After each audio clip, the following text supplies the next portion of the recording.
우리 수요일 날은 우리 열왕기상, 우리 역사 공부 계속하고 있습니다. 열왕기상 2장으로 갈까요? 2장. 우리 지난주 이어서 26절에서 46절까지 우리 같이 교독으로 읽도록 하겠습니다. 열왕기상 2장 26절에서 마지막 46절 우리 교독으로 함께 읽고 마지막 26절 같이 읽도록 하겠습니다. 26절 제가 먼저 읽습니다. 왕이 제사장 아비아달에게 이르되 내 고향 아나닷으로 가라. 너는 마땅히 죽을 자 이로되 내가 내 아버지 다윗 앞에서 주 여호와의 궤를 메었고 또 내 아버지가 모든 환난을 받을 때에 너도 환난을 받았은즉 내가 오늘 너를 죽이지 아니하노라 하고 아비아달을 쫓아내어 여호와의 제사장 직분을 파면하니 실로에서 엘리 하신 말씀을 응하게. 그 소문이 요압에게 들림에 그가 여호와의 장막으로 도망하여 제단불을 잡으니 이는 그가 다윗을 떠나 압살롬을 따르지 아니하였으나 아도니아를 따랐음이더라. 어떤 사람이 솔로몬 왕에게 이르되 요압이 여호와의 장막으로 도망하여 제사장나이다. 솔로몬이 여호야다의 아들 브나야를 보내매 이르되 너는 가서 그를 치라. 브나야가 여호와의 장막에 이르러 그에게 이르되 왕께서 나오라 하시느니라. 그가 대답하되 아니라 내가 여기서 죽겠노라. 브나야가 돌아가서 왕께 아뢰어 이르되 요압이 이리 내게 대답하더이다. 왕이 이르되 그의 말이 같이하여 그를 죽여 묻으라. 요압이 까닭없이 흘린 피를 나와 내 아버지 집에서. 열왕기상 2장 32절 제가 있습니다. 여호와께서 요압의 피를 그의 머리로 돌려보내실 것은 그가 자기보다 의롭고 선한 두 사람을 쳤음이니 곧 이스라엘 군사령관 넬의 아들 아브넬과 유다 군사령관 예델의 아들 아마사를 칼로 죽였음이라. 이 일을 내 아버지 다윗은 알지 못하셨나니 그들의 피는 영영이 요압의 머리와 그의 자손의 머리로 돌아갈지라도 다윗과 그의 자손과 그의 집과 그의 왕위에는 여호와께로 말미암는 평강이 영원히. 여호야다의 아들 브나야가 곧 올라가서 그를 쳐 죽이매 그가 광야에 있는 자기 집에 매장되니라. 왕이 이에 여호야다의 아들 브나야를 요압을 대신하여 군사령관으로 삼고 또 제사장 사독으로 아비아달을 대신하게 하니라. 왕이 사람을 보내어 시므이를 불러서 이르되 너는 예루살렘에서 너를 위하여 집을 짓고 거기서 살고 어디든지 나가지 말라. 너는 분명히 알라. 내가 나가서 기드론 시내를 건너는 날에는 반드시 죽임을 당하리니.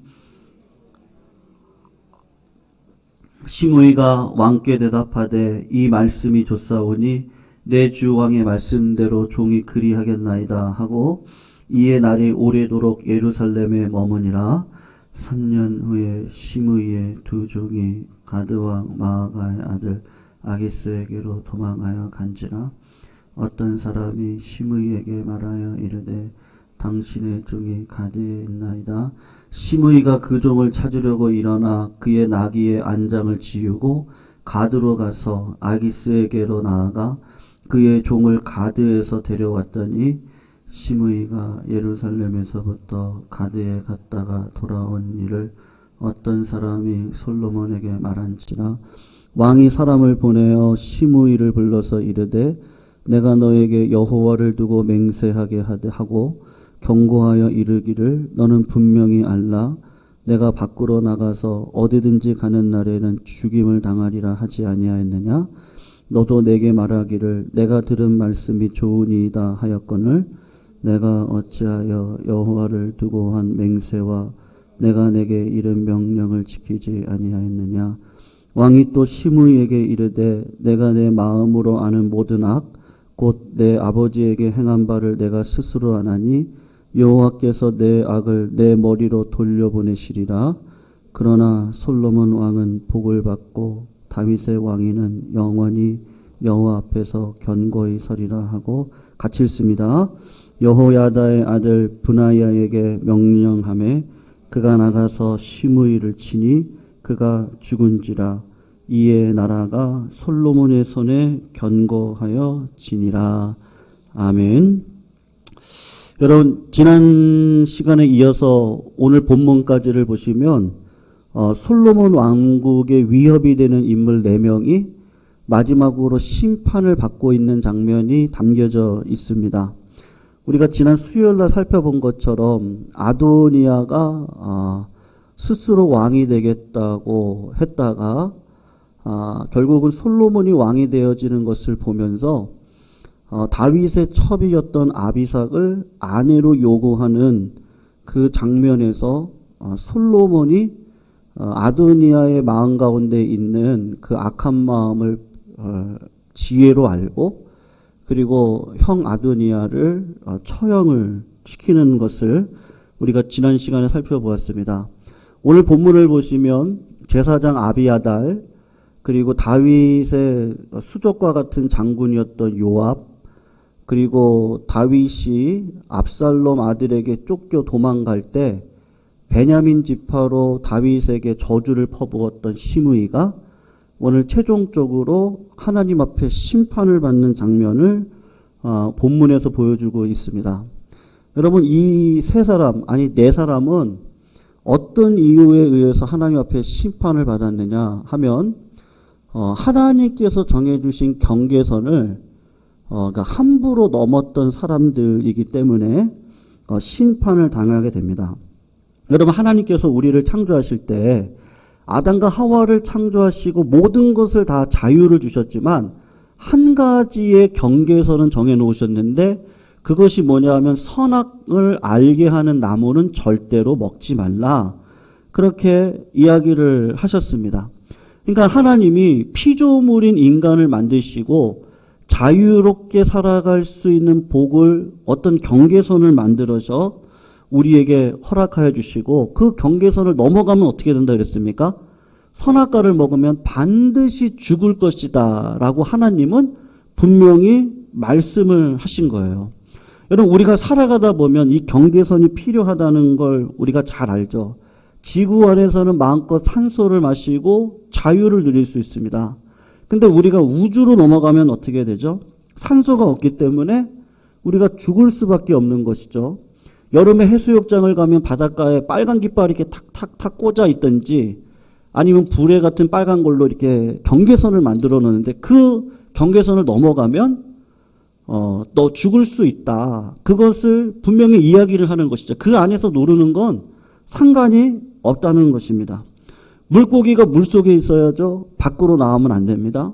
동물들은 땅에서 마음껏 자유를 누리는 것이지 물속으로 들어갈 수 없는 것이 하나님께서 그 본능상 정해주신 경계죠. 기차도 철로길에서는 마음껏 다닐 수 있습니다. 근데 철로길을 넘어가 버리면 어떻게 되는 거예요? 기차가 제대로 역할을 할 수 없는 엄청난 대가를 치르게 되는 거죠. 여러분, 그래서 오늘 본문을 보시면 아비아달, 요압, 시므이가 왜 솔로몬에 의해서 심판을 받았느냐? 그것은 하나님께서 정해주신 경계선을 무시하고 자기 욕망과 야망대로 살았기 때문에 그런 것입니다. 그래서 오늘 본문을 통해서 우리가 남아있는 우리 시간들이 있지 않습니까? 하나님께서 우리를 부르시기 전까지 우리에게 주신 이 짧은 시간들, 이 시간을 어떻게 선용을 하며 지혜롭게 살아갈 수 있을까? 그것에 대해서 오늘 좀 고민을 하면서 하나님의 경계선이 얼마나 중요한지를 오늘 본문을 통해 잠깐 살펴보면 좋겠습니다. 오늘 본문 26절에서 27절을 보시면 아비아달에 대한 심판이 나오거든요. 제가 한번 다시 읽어볼게요. 왕이 제사장 아비아달에게 이르되 내 고향 아나돗으로 가라. 너는 마땅히 죽을 짠데 내가 내 아버지 다윗 앞에서 주 여호와의 궤를 메었고 또 내 아버지가 모든 환난을 받았을 때 너도 환난을 받았은즉 내가 오늘 너를 죽이지 아니한다. 그리고 아비아달을 쫓아내고 27절을 보면 제사장의 직분을 파면하고, 그리고 그 이유를 뭐라고 이야기하죠? 여호와께서 실로에서 엘리의 집에 대하여 하신 말씀을 응하게 함이었다. 그렇게 이야기를 합니다. 여러분, 아비아달이라고 하는 제사장을 솔로몬이 파면을 하는데 두 가지 이유 때문입니다. 첫 번째로 우리 목회자들도 그렇고요. 그 목회자의 직분을 대신하고 있는 제사장의 직분도 마찬가지인데, 제사장은 정치에 관여하면 안 됩니다. 그러니까 정치와 종교는 분리되어져 있습니다. 여러분, 목사인 제가 저의 정치적인 성향을 갖고 성도님들을 막 설득하고 있으면 어떻게 될까요, 교회가? 분명히 깨질 겁니다. 그러니까 절대로 목회자인 제가 정치 얘기는 절대로 하지 않습니다. 근데 아비아달은요, 정치적인 성향을 가지고 정치적인 색깔을 내었던 겁니다.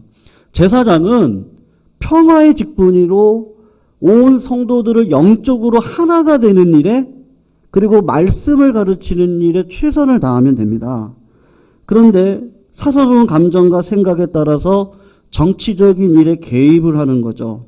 그래서 누구에게 붙었어요? 아도니아에게 붙어서 그를 왕으로 세우려고 하는데, 왜 그렇게 했을까? 저 사람이 강해 보이거든요. 그러니까 강한 자에게 붙어서 내 자리를 유지하려고 하는 내 마음 가운데 뭐가 있는 거예요? 탐심이 있거든요. 탐심을 내가 유지하기 위해서 정치적인 색깔을 제사장이 내고 있는 겁니다. 두 번째로는 하나님의 말씀하신 심판의 말씀이 있는데, 여러분, 엘리의 저주가 응함이다 라고 이야기를 했어요. 엘리의 제사장 중에 두 아들이 있었는데 홈니와 비느하스가 있었습니다. 이 사람들은 예배당 안에서 커다란 죄악을 범했는데, 수종들은 여인들하고 부정적인 관계를 갖고 부하들을 시켜서 제사 드린 고기를 자기네들이 마음대로 막 해먹는 거예요. 그러니까 하나님께서 이 제사장의 죄가 너무 크니까 엘리 제사장의 가문을 파면시키는데 뭐라고 이야기를 했냐면, 제사장의 직분을 빼앗길 것이고 너희 집안에는 노인이 없을 거다. 그러니까 젊은 날의 자손들은 다 죽을 거다. 지금 그 이야기를 하는 것이죠. 근데 아비아달이 어느 제사장의 계열입니까? 엘리 제사장의 계열이거든요. 그러니까 하나님께 심판이 지금 이 가정 가운데 임하고 있는 겁니다. 근데 여기서 우리가 한 가지 꼭 기억을 해야 될 것은, 아비아달이 자신의 가문에 하나님께서 주신 저주가 선포되어진다고 할지라도 아비아달이 마음을 다하고 뜻을 다하고 정성을 다해서 하나님을 사랑했다면 어떤 일이 벌어지겠습니까? 조상으로부터 왔던 저주는요, 아비아달에게 절대로 오지 않을 거예요. 여러분, 그 야곱의 자손 중에 그 시므이하고 레위가 있죠. 자기 여동생이 세겜 땅에서 세겜 추장에게 욕보임을 당합니다. 그리고 할 수 없이 결혼을 시키게 돼요. 그때 시므이하고 레위가 자기 여동생이 욕보인 것에 대한 원한을 품고 이 이방인들에게 할례를 받으라고 이야기를 하면서 할례를 받은 그날 당일에 가가지고 그 남자들을 전부 다 죽여버립니다. 시므온하고 레위가 그런 일을 했습니다. 그럴 때 하나님께서 시므온과 레위를 향해서 잔해하는 기계로다, 피를 흘리는 어리석은 자들이다, 그렇게 저주를 하나님께서 내리셨거든요. 그런데 그 레위 후손 중에 한 후손이 나중에 모세가 이끌었던 이스라엘 백성들이 시내산에 가서 모세가 40일 동안 금식 기도하면서 십계명을 받고 있을 그 당시에, 여러분, 이스라엘 백성들이 금송아지를 만들어서 우상 숭배를 했습니다. 그럴 때 모세의 편에서 레위 족속들이 칼을 들고 우상 숭배하는 자들을 다 처단을 했거든요. 그럴 때 하나님께서 그 레위 자손에게 임했던 저주를 풀어버립니다. 여러분, 아버지의 이가 시다고 부모 자손들의 이가 시냐? 그렇지 않죠. 하나님께서는 어떠한 죄 가운데 있다 할지라도요, 내 과거의 죄가 너무 커요, 이거는 하나님의 심판이 반드시 임할 것 같아요. 그럼에도 불구하고 하나님 앞에 나와서 진실로 회개를 하면 하나님께서 반드시 그 사람에게 은혜를 주십니다. 성도님 믿으시죠? 반드시 그렇게 하세요. 하나님께서는 내 죄악을 가난한 마음으로 갖고 와서 해결을 하면 하나님은 은혜를 주시는 분입니다. 가나안 정복 때 기브온 족속이 거짓말을 했거든요. 여호수아에게. 저 멀리서 왔던 백성이라고 거짓말해서 살기 위해서 그렇게 했습니다. 그 거짓말에 속아 넘어가서 여호수아가 기도하지 않고 결정했거든요. 그래서 결국은 기브온의 속임수에 다 넘어갑니다. 그 사람들을 살려주게 되었습니다. 근데 하나님은 어떻게 하세요? 언약 안에 들어오려고 하는 자들은 살려주시거든요. 모압 여인 룻도 마찬가지입니다. 하나님의 내 시어머니 하나님이 내 하나님이에요. 내 시어머니의 그 땅이 내 땅이에요. 그래서 그 은혜를 붙들고 믿음 앞으로 나아갔을 때 여러분 모압 여인은 하나님의 총회 안에 들어올 수 없는 족속입니다. 그런데도 불구하고 어떻게 하시죠? 하나님의 은혜를 사모하는 자는요, 누구든지 상관없습니다. 은혜 안에 들어오시도록 하나님께서 은혜를 베풀어 주시는 분. 결국은 다윗을 낳는 그 계보 안에 누가 들어가요? 룻이 들어가게 됩니다. 출애굽기 34장 6절에서 7절 말씀 제가 하나님의 속성에 대해서 한번 읽어드리면 여호와라 여호와라 자비롭고 은혜롭고 노하기를 더디하고 인자와 진실이 많은 하나님이라. 인자를 천대까지 베풀며 악과 과실과 죄를 용서하리라. 그러나 벌을 면제하지는 아니하고 아버지의 악행을 자손 3, 4대까지 보응하겠다. 여러분 잘하면 1000대까지 복을 주고 못하면 3, 4대까지 하나님께서 심판을 하시겠다고 하는 것인데 복을 주시겠다는 거예요? 저주를 하시겠다는 거예요? 복을 주시겠다는 거예요. 하나님은요. 그냥 과장법을 쓴 거죠. 우리가 자녀들 향해서 가르치다가 잘한다면 야 그러면 네 맘대로 해봐. 그거 진짜 네 맘대로 하라고 하는 거예요. 부모 말을 들으면 될 거 아니야. 그 말을 하고 싶은 거죠. 내 말대로 해봐. 내가 너 후견인 아니야. 하나님께서 지금 하고 싶은 얘기는 복 주고 싶은 거예요. 그러니까 돌아오면 되고 회개하면 되거든요. 누구든지입니다. 아비아달이 그럼에도 불구하고 제사장으로 하나님 앞에 지켜야 될 경계의 선을 넘어갔습니다. 하나님을 의지하고 하나님으로부터만 공급을 받는 제사장의 직분을 넘어가 버리고 정치적이고 처세적으로 강한 자 옆에 가서 딱 서서 내 자리 지키겠다고 했을 때 하나님께서 어떻게 하세요? 회개하지 않으니까 심판을 내리실 수밖에 없는 것이죠. 여러분 두 번째로 요압이라고 하는 사람인데요. 28절 우리 같이 한번 읽어볼까요? 요압 같이 한번 읽습니다. 읽습니다. 시작. 그 소문이 요압에게 들림에 그가 여호와의 장막으로 도망하여 제단불을 잡으니 이는 그가 다윗을 떠나 압살롬을 따르지 아니하였으나 아도니아를 따랐음이더라. 여러분 요압은 어떻게 보면은 다윗 왕국을 이뤄가는 데 있어서 큰 공을 세웠던 분이십니다. 그리고 훌륭한 군인입니다. 그런데 요압이 결정적으로 잘못을 한 게 무엇이냐 하면 다윗이 정치적으로 분열이 아니라 연합으로 가려고 두 번을 시도를 하거든요. 첫 번째가 초창기 때 사울의 집안과 다윗 집안이 싸웠습니다. 그때 다윗 집안의 아브넬이라고 하는 군대 장관이 사울 집안입니다. 사울 집안의 아브넬이라고 하는 군대 장관이 사울이 죽고 난 다음에 어린 아들 이스보셋을 앞으로 왕으로 세우고 뒤에서 아브넬이 조종을 했습니다. 그럴 때 아브넬이 본인이 왕인 거죠. 사실은 꼭두가시 사울의 아들을 앞에다가 딱 세워놓고 뒤에서 조종을 하면서 마음에 교만한 마음이 들어와가지고 사울의 그 첩을 자기 아내로 달라고 이야기를 합니다. 그러니까 이스보셋이 보니까 왕권을 먹겠다는 거거든요. 그러니까 그렇게 할 수 없잖아요. 왕으로서. 그래서 거절을 합니다. 그랬더니 아브넬이 어떻게 하냐면 내가 사울 왕을 위해서 이렇게 노력을 했는데 나를 그렇게 무시해? 그리고는 마음을 돌려가지고 다윗에게로 간 거예요. 여러분 어떻게 보면 아브넬은 치사한 사람이고 속 좁은 사람이고 자기 유익만 생각하는 사람입니다. 근데 다윗은 그 사건을 사사로이 보지 않았어요. 왜냐하면 이스라엘 나라를 하나로 세우는 게 더 중요합니다.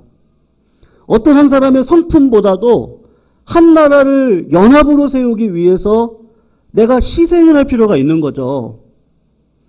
여러분 그런 말 있죠. 적은 어떻게 하라 그래요? 멀리 두라 그래요? 가까이 두라 그래요? 적은 더 가까이 둬야 돼요. 그 말이 무슨 말이죠? 적을 내 편으로 만드는 게 가장 좋아요. 근데 하나님께서 지금 나라를 연합시켜 가는 과정 가운데 있구나 그걸 알았어요. 사사롭게 보면 이 사람 나쁜 사람이죠. 근데 나쁜 사람임에도 불구하고 나라를 하나 되게 하려고 대의를 쫓아서 그와 하나가 되려고 하는데 여러분 이 아브넬이 누구를 죽이냐면 요압의 동생 아비새를 죽이거든요. 그러니까 요압이 개인적인 사사로운 감정으로 평화를 약속하고 찾아왔던 아브넬을 인사를 하면서 칼로 갖다가 그의 배를 찔러가지고 죽입니다.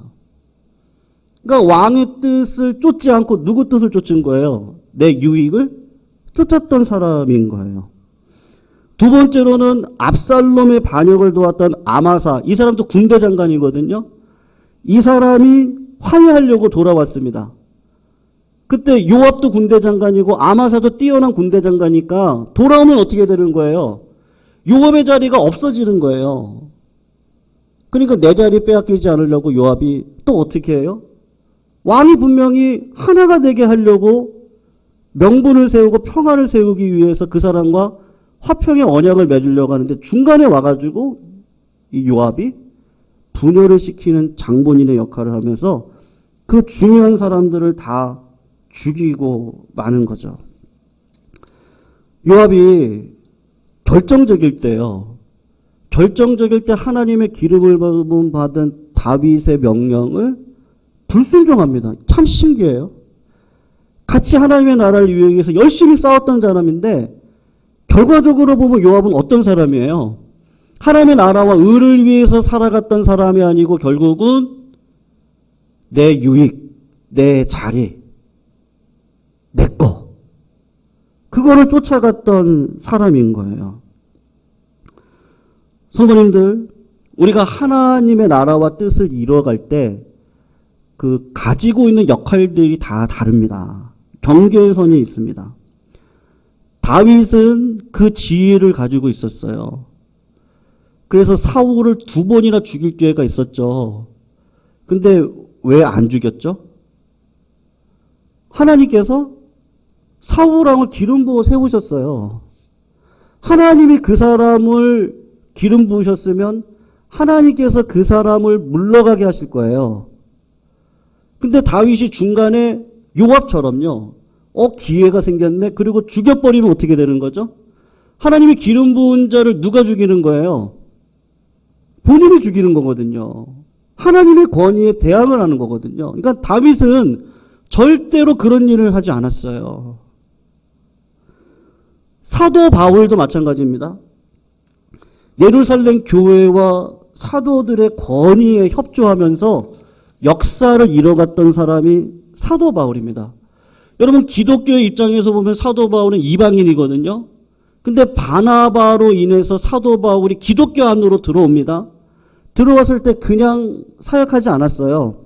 예루살렘에 올라가서 베드로와 인사 나누고 교제 나누고 그리고 안디옥 교회를 통해서 파송을 받아서 선교 사역을 감당을 합니다. 이방인의 사도였고 똑똑했고 큰 일을 사도들보다도 더 많이 했는데도 예루살렘 총회의 권위에 복종하면서 역사를 겸손히 섬기는 사람이 누구였습니까? 사도 바울이었거든요. 그러니까 사도 바울은 고린도 교회를 향해서 뭐라고 얘기하죠?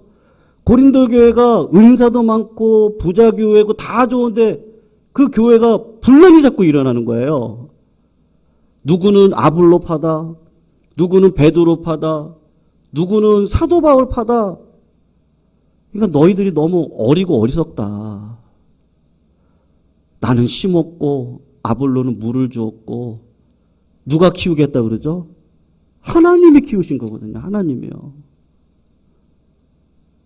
사도 바울이 하나님께 주신 경계선이 있는 거예요. 그거를 알고 사도 바울은 그 경계선 안에서 나는 이방의 사도로 부르셨으니까 자기 멋대로 이방인의 사도로 나가서 막 하는 게 아니고 예루살렘 총회를 통해서 사도들과 교제하면서 그 테두리 안에서 그 일들을 진행해 갈 때 하나님께서 큰 일을 이뤄 가셨던 것입니다. 마지막으로 시므이가 있습니다. 우리 36절에서 38절 우리 같이 한번 읽어볼게요. 36절에서 38절 한번 읽어봅니다. 시작. 왕이 사람을 보내어 시므이를 불러서 이르되 너는 예루살렘에서 너를 위하여 집을 짓고 거기서 살고 어디든지 나가지 말라. 너는 분명히 알라. 내가 나가서 기드론 시내를 건너는 날에는 반드시 죽임을 당하리니 내 피가 내 머리로 돌아가리라.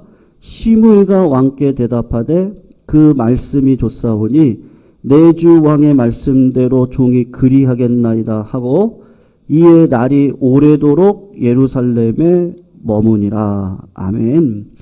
여러분, 시므이는 베냐민 지파고요. 베냐민 지파의 왕이 나왔는데 사울 왕이 베냐민 지파 대표적인 사람으로 왕입니다. 그러니까 다윗은 유다 지파니까 시므이 입장에서 보면 여러분 이게 안으로 굽지 바깥으로 굽진 않으니까 우리 가족을 처단하고 왕이 된 다윗을 보면서 어떤 마음을 가졌습니까? 원한의 마음을 가진 것이죠. 그리고 저 사람이 안 됐으면 좋겠다, 안 됐으면 좋겠다 그런 생각을 했는데 마침 아들 압살롬이 다윗을 반역하고 다윗을 쫓아내는 거예요. 그러니까 시므이가 이거 옳다구나 잘됐다 생각을 하고 쫓겨나가는 다윗을 향해서 뭐라고 이야기했냐면 피 흘린 자여 비루한 자여 가거라 막 그렇게 이야기를 욕을 해댄 거예요. 여러분 그 당시 이스라엘법으로 왕을 저주하면 죽임을 당합니다. 다윗도 기름 부은 사울을 절대로 죽이지 않았거든요. 그러니까 수르야의 아들 이 아비새 이 요압의 동생이 내가 건너가서 그의 머리를 베게 해 주십시오. 그렇게 이야기를 했더니 다윗이 죽이지 못하게 합니다. 왜냐하면 내가 지었던 죄가 있거든요. 여러분 다윗의 위대성은 뭐죠? 다윗은 즉시로 돌아올 줄 알아요. 회개를 하는 거예요. 그러니까 하나님이 살려주세요. 어떠한 일이 있어도 말씀의 경계선을 마음속에 꼭 품고 내가 잘못했구나. 이 깨달음의 은혜가 강한 사람이 다윗인 거예요. 그러니까 지금 이 환난과 고난도 내 죄로 인해서 온 거예요. 그리고 저 시므이가 나를 저주하는 것도 하나님이 시켜서 하신 거라고 생각을 하는 거예요. 그러니까 나도라. 하나님이 시켜서 나를 저주하게 하는 거다. 마땅한 것이다. 그렇게 생각을 합니다. 여러분 그런데 다윗이 뭐라고 이야기를 하죠? 마지막에 죽기 직전에 시므이가 했던 잘못을 솔로몬 네가 꼭 기억은 하라. 왜요? 기름 부은 자를 저주를 했거든요. 그것도 얼굴에다가 대놓고. 여러분 그래서 솔로몬이 어떻게 합니까? 시므이를 불러서 명분을 줍니다. 확실한 경계선을 그어주고 경고의 메시지를 보내는데 시므이의 고향이 기드론 시내를 건너 베냐민 지파가 거하는 바후림인데 그 바후림으로는 건너가지 말아라. 그렇게 이야기를 해. 예루살렘에서만 살아라. 집 짓고 마음껏 살아라. 근데 베냐민 지파가 있는 네 고향 바후림은 건너가지 마. 왜요? 베냐민 지파 있는 땅으로 건너가가지고 모반을 계략할 수도 있잖아요. 배신을 하려고도 할 수 있으니까 명분을 주는데 절대로 넘어가지 말아라. 근데 여러분 시므이가 어떤 사람입니까? 이 감정에 약한 사람입니다. 감정적이고 충동적이고 기분대로 내 마음 안에 있는 말을 막 내뱉는 사람이죠. 그걸 어떻게 알아요? 다윗이 도망갈 때 그냥 막 감정적으로 막 내뱉었잖아요. 말을. 막 그랬던 사람이잖아요. 그런 성격이 뭐 어디 가겠습니까? 그런 성품이라는 걸 솔로몬이 알고 반드시 이 명분을 무너뜨리는 날이 분명히 올 것이다. 아니나 다를까 시므이의 두 종이 시므이를 배신하고 도망을 가니까 막 열불이 나니까요. 솔로몬이 이야기했던 명분을 그냥 생각하지도 않고 막 감정이 앞서가지고 내가 이놈들 잡으러 가야지 그리고 잡으러 간 거예요. 결국 솔로몬이 정했던 경계선을 최종적으로 시므이가 넘어가서 어떻게 되죠? 이제 죽게 되는 겁니다. 여러분, 요압도 그렇고 시므이도 그렇고요. 아도니아도 그렇고 아비아달도 그렇습니다. 저도 그렇습니다. 우리 성도님들도 마찬가지일 텐데 제가 무슨 말을 하고 싶으냐면요. 우리에게 지혜가 필요해요. 어떤 지혜요? 다윗과 같은 지혜예요. 제가 신앙생활하면서 어떤 분들 이렇게 뵈면 진짜 꼭 배우고 싶은 게 있는데 그게 뭐냐면 깨달음의 은사가 있으세요. 하나님 무슨 말씀을 하시면 지금 이거 하나님께서 나에게 지금 이렇게 하라고 하는 거구나. 그리고 마음을 빨리 바꾸세요. 저는 그 청년 시절 그리고 목회 초반 그럴 때 그런 분들이 상당히 좀 부럽더라고요. 그 하나님의 비전 이런 것들을 차곡차곡 쌓아가지고 일들을 행해 나가시는 그 목회자 우리 선배님들을 보면 꼭 그런 것들이 배우고 싶은데 결정적으로 그분들이 약점이 없느냐면 그렇지 않아요. 약점들이 있거든요. 당회랑 논의를 안 하고 이제 교회가 막 부흥을 해가지고요. 어떤 교회를 계약을 해버렸어요. 목사님께서 그냥. 그래서 몇 억이 계약금으로 나가야 되는 거거든요. 근데 그 교회가 어떤 교회냐면 막 싸웠던 교회예요. 그리고 그 돈을 받아도 모르겠다고 하는 그런 교회였던 교회였어요. 그러니까 목사님 입장에서는 큰일 날 일을 한번 했거든요. 근데 하나님께서 그거를 지혜로운 장로님들을 통해서 다 넘어가게 하시더라고요. 근데 그 목사님이 본인이 잘못한 것을 교인들 앞에서 다 시인하시고 나의 무지를 이야기하시고 그런 걸 보면 저 자리가 쉽지 않은 자리인데 그렇게 삶을 살아오셨으니까 지금의 이 어려움도 넘어가게 하셨겠구나 그런 생각이 들더라고요. 여러분 우리가 진짜 필요한 게 무엇일까? 여러분 바로왕을 보십시오. 바로왕은 하나님께서 10가지 기적을 베풀어 가지고 정말 나일강에 그 강이 핏물이 되고요. 황충이 오기도 하고 파리가 오기도 하고 그리고 마지막에는 자기 아들 장자가 죽는 사건까지를 다 경험했거든요. 그런데도 어떻게 하죠? 그런데도 이스라엘 백성들을 잡겠다고 무지해서 끝까지 쫓아가가지고 홍해바다에서 다 몰살되어 죽어갑니다. 유다도 마찬가지예요. 우리 주님이 끝까지 사랑하시면서 유다를 향해서 경고를 하셨잖아요. 너가 네 할 일을 해라. 근데 유다가 태어나지 않았으면 좋을 뻔했다. 그 말은 저주를 한 게 아니고 그 사람을 향한 애처로운 마음을 가지고 유다가 회개하면 좋겠다라는 마음으로 주님이 이야기를 하신 거거든요. 유다는 어떻게 합니까? 끝까지 우리 주님 팔아버리고 결국은 자기 스스로 목을 메어서 죽는 자리에 가죠. 사울왕도 마찬가지 아닙니까? 우리가 이제 앞으로 주일마다 공부를 할 거지만 끝까지 은혜를 주셨어요. 사울에게는 오히려 다윗보다 더 큰 은혜를 주셨습니다. 성령도 충만하게 주셨어요. 다윗보다 더 많은 성령의 체험을 하도록 해주셨어요. 그런데도 사울은 어떻게 하죠? 하나님의 뜻을 결정적일 때 쫓아가질 않아요. 지혜가 없고 무지하고 하나님이 말씀하시면 깨닫지를 못하는 거예요. 여러분 성도의 신앙생활의 핵심은 무엇입니까? 그래서 저는 야고보서를 보면서 후히 주시고 꾸짖지 않으시는 하나님께 지혜를 구해라. 인생이 내 능력으로 살 것 같은데 내 힘 가지고 안 되잖아요. 하나님도 길이 열어주셔야 되고 하나님이 내 인생 책임져 주셔야 되고 하나님이 나와 함께 하셔야 되고 하나님이 나의 길 가운데 역사해 주셔야 그 길을 걸어갈 수 있는데 그 지혜로 가야 되는데 우리가 어느 순간 그 지혜를 잊어버리고 무지해서 걸어가고 있는 내가 될 때 말씀과 환경과 기도를 통해서 딱 들어오면 하나님은 요압이라도 아비아달 이랬어도 시므이였어도 그 경계선 안에서 회개하는 마음으로 끝까지 살아갔으면 평안한 삶을 살아갔을 겁니다.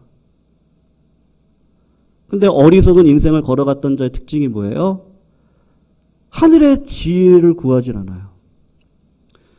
오늘 새벽에 기도를 하면서 그냥 불쑥 드는 생각이 하나님 주신 마음인데요. 기도의 시간, 새벽의 기도 자리가 기도의 시간만으로도 너무 짧다. 그런 마음을 하나님이 주시더라고요. 그 말은 무슨 말이냐면, 우리 성도님들이 다 이렇게 생각이 나니까 목회자로서 이분을 위해서 이런 기도를 하고 저분을 위해서 저런 기도를 하는데, 그 시간이 너무 짧은 거예요. 하나님, 우리 성도님들에게 지혜 주시고, 힘들고 어려운 상황을 이길 수 있는 힘도 주시고. 근데 그 마음이 이렇게 딱 들어오는데 감사하더라고요. 그래서 이게 뭐 부모님의 마음이 다 그런 거 아니겠습니까?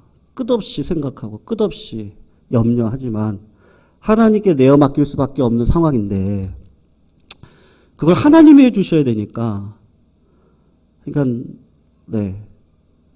진짜 기도가 힘인데요. 기도가 왜 힘이죠? 하나님이 개입을 하시니까요.